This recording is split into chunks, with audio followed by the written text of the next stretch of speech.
Picture it. It's Friday night in 1989. You're walking under the blue and yellow neon of the Blockbuster video sign. Inside, you had two choices. Take a gamble on a dusty flick, or grab the sure thing. In the 80s and 90s, the surest thing in Hollywood was a guy named Tom. Before he was the voice of a generation or a two-time Oscar heavyweight, he was the king of the high-stakes, slow-burn comedy.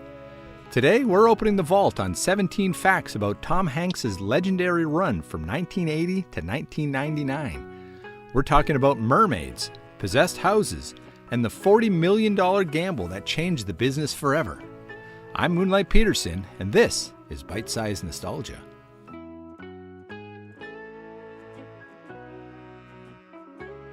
Before the Oscars and the life is like a box of chocolates wisdom, Tom Hanks had to survive Staten Island.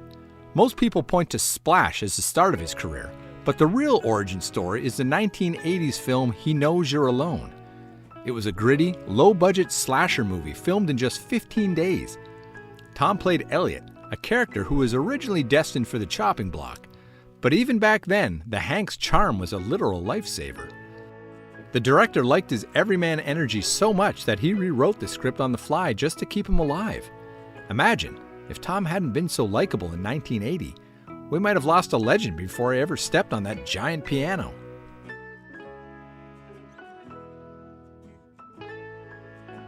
Tom didn't get the lead in Splash because he was a heartthrob. He got it because he was the only guy brave enough to kick the Fonz.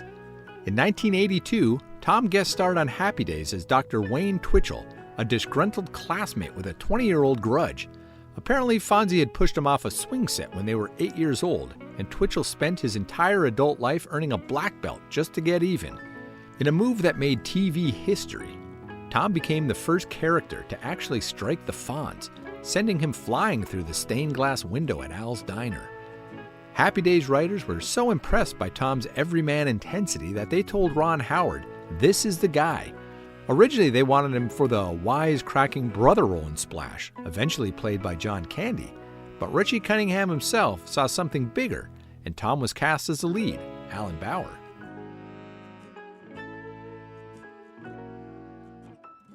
Here's a fact that proves the power of the 80s. Tom Hanks didn't just change Hollywood, he changed the U.S. Census. Before Splash became a monster hit in 1984, Madison wasn't a girl's name, it was a street in New York City. There's that classic scene where Daryl Hannah's character sees the Madison Avenue sign and decides that's who she is. At the time, it was a joke in the script because the name was so unfeminine. But after audiences saw Tom fall for a mermaid named Madison, the name exploded. It went from virtually non-existent to the second most popular girl's name in America by 2001. Thousands of people walking around today are named after a New York street sign, all because of a movie about a guy and a fish.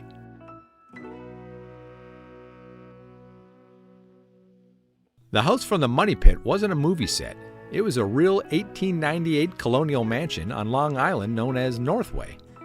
At the time of filming, it was owned by Eric Ritter, a published in 1952 Olympic gold medalist. But here's where life starts imitating art. The couple who bought the house years later for $2.1 million said the place was in such bad shape they could have filmed a sequel. They spent a staggering $5.9 million on renovations, hiring a crew of 30 people to work on it for over a year. And in the ultimate money pit twist, after listing it for as high as $12.5 million, they eventually sold it for just $3.5 million in 2019. It turns out, even in the real world, that house was one serious coin eater.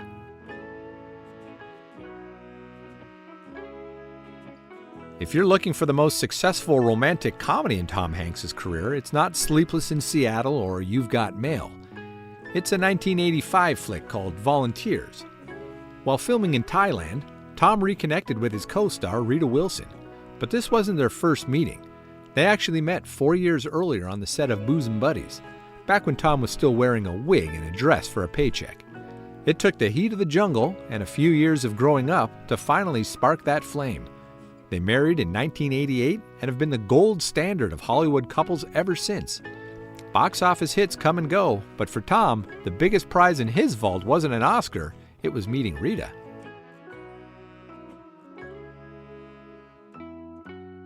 If there's one image that defines 80s cinema, it's Tom Hanks jumping on that giant floor piano at FAO Schwartz. But here's the bite-sized secret. You couldn't just walk into the store and buy that piano. The original store model was too small and didn't have the right range for the heart and soul duet. Director Penny Marshall brought in designer Remo Saraceni to build a massive 7-foot custom prop specifically for the film. And get this, there were no stunt doubles or clever editing tricks here. Tom and Robert Loggia spent weeks practicing the choreography until they could play the song perfectly with their feet. It wasn't just a prop, it was a performance that turned a toy store into a cinematic landmark.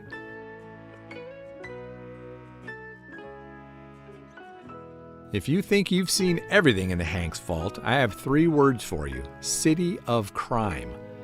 To promote the 1987 reboot of Dragnet, Tom and Dan Aykroyd didn't just do talk shows, they dropped a full-blown rap single.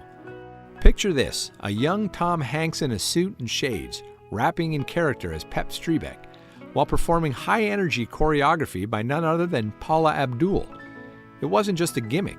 It played over the closing credits and even got a high-budget music video. It's 5 minutes of pure, unadulterated 80s cheese that proves Tom was willing to do anything for the bit. Yes, Tom Hanks technically has a rap career, and honestly, it's 100% gold.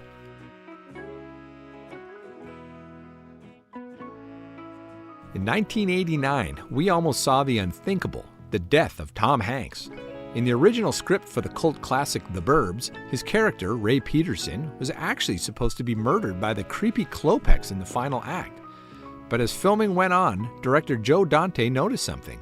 The audience didn't just like Ray, they were Ray. Dante realized that killing off the guy who was quickly becoming America's dad wouldn't just be a dark twist, it would be a box office disaster.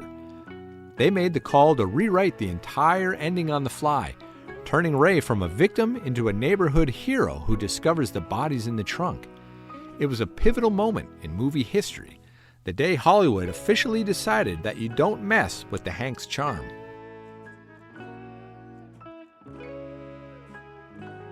If you ask Tom Hanks which one of his roles was the most physically punishing, you might expect him to say Castaway or Saving Private Ryan, but nope. It was the 1989 buddy cop classic Turner and Hooch. Why? Because you can't give a script to a massive dog. Tom's co-star, a French Mastiff named Beasley, was a complete wild card. For that iconic stakeout scene in the car, Tom had to stay in character for 16 straight hours. He wasn't just acting, he was reacting in real time to whatever Beasley decided to do. The drool, the barking, the sudden lunges. Tom later said it was the most exhausting thing he'd ever done because he had to be on every single second just to catch one usable frame of film. It wasn't a movie, it was a 16-hour battle of wills.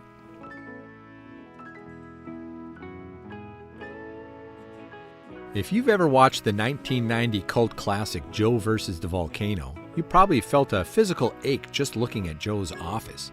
The flickering fluorescent lights, that soul-crushing drab gray, and the American Panoscope logo. It's the ultimate vision of corporate hell. But that sea of dullness wasn't just a set designer's imagination. Writer and director John Patrick Shanley based it on a real job he had at 18 years old. He worked in a factory that manufactured, and I'm not making this up, artificial testicles, among other things. Shanley said the sheer absurdity and gloom of that factory stayed with him for decades, and he used that same sterile yet strange energy to create Joe's world.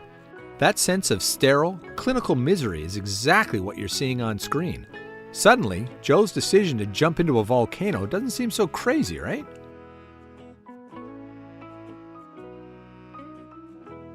By 1992, Tom Hanks was one of the most recognizable faces in the world.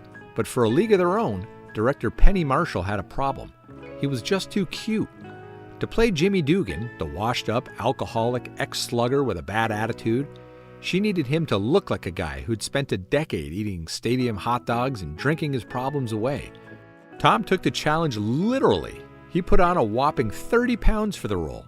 His secret weapon?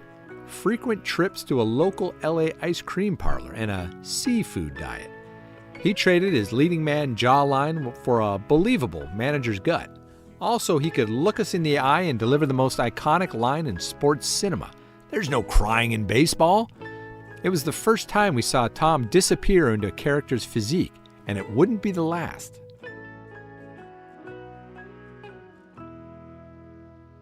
If you want to see the sheer dedication of Hanks, look at the 12 months between 1992 and 1993. Tom went from packing on 30 pounds of ice cream weight for Jimmy Dugan to a transformation so drastic it shocked audiences. To play Andrew Beckett in Philadelphia, Tom had to drop nearly 35 pounds to portray the physical toll of his character's battle with AIDS. He went from being plumped up for baseball to looking hauntingly gaunt in those courtroom scenes. It wasn't just about the scale, though. Tom later said that the weight loss helped him tap into the vulnerability and exhaustion the role required. It remains one of the most intense physical yo-yos in Hollywood history, and it ultimately led him to the podium for his very first Oscar.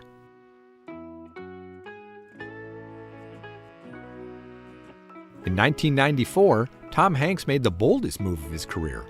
When Forrest Gump started running over budget, Paramount was ready to pull the plug on some of the film's most iconic scenes, including that legendary cross-country run. Instead of letting the movie get gutted, Tom made a gamble that changed the business.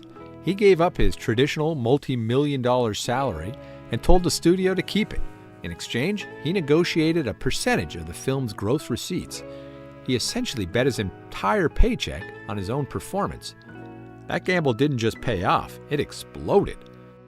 Gump became a global phenomenon, and Tom reportedly walked away with a staggering $60 million. He bet on himself, and the world fell in love with a box of chocolates.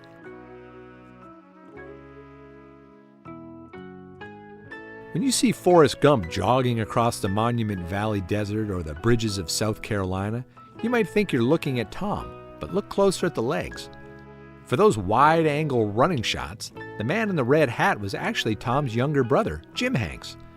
The production needed a body double who could perfectly mimic Tom's signature, slightly stiff-legged running style. And who better than the guy with the same DNA? Jim stepped in as a running stunt double, allowing Tom to save his energy for the heavy emotional scenes. It wasn't just a cost-saving measure. It was a way to keep the Hanks energy consistent across thousands of miles of film.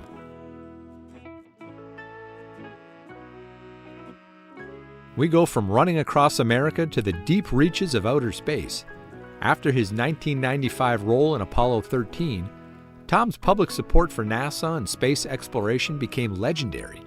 He didn't just play an astronaut, he became a champion for the final frontier. In honor of that passion, the scientific community gave him a tribute that's literally out of this world.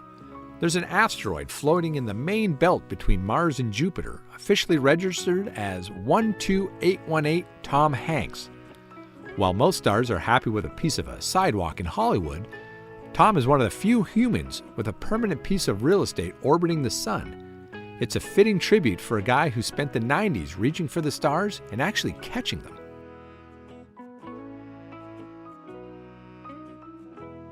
We all know Tom is the voice behind the world's most famous cowboy Woody, but here's a bite-sized secret. If you owned a Woody doll in the 1990s and pulled that string, you actually weren't hearing Tom. You were hearing his brother, Jim Hanks. Voiceover work for toys, video games, and theme park attractions is a massive time commitment. And with Tom's schedule in the 90s, there simply wasn't enough hours in the day to get to the recording booth. Tom admitted it, saying there are only so many computer games and video things, and Jim just works on those all year long. It's the ultimate family business. Whenever the cowboy needs a voice and Tom is busy winning Oscars, Jim steps into the boots and keeps the magic alive.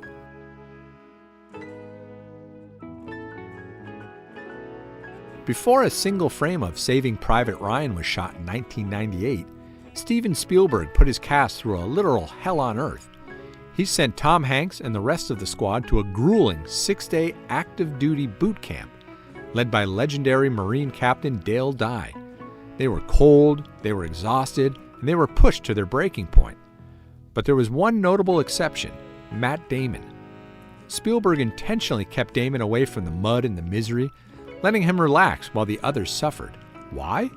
because he wanted the cast to feel a genuine, deep-seated resentment toward the guy they were tasked with saving.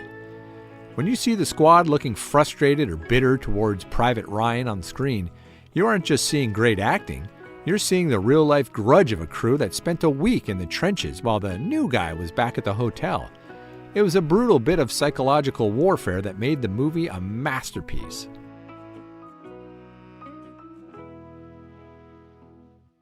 They say Tom Hanks is the guy who taught us that life is like a box of chocolates. But looking back at his legendary run through the 80s and 90s, it's clear he knew exactly which ones to pick every single time. From the slapstick comedy chaos of the 80s to the Oscar-winning gravity of the 90s, he didn't just build a career, he built a time capsule for us all. Now, I want to hear from you. Which bite-sized Hanks moment is locked in your personal vault? Was it the FAO Schwartz piano jump, the absolute collapse of the Money Pit tub, or that drool-soaked car ride with Hooch? Head over to our socials and let us know. For Bite-Sized Nostalgia, I'm Moonlight Peterson, and for us, it was never just a run, it was a frequency.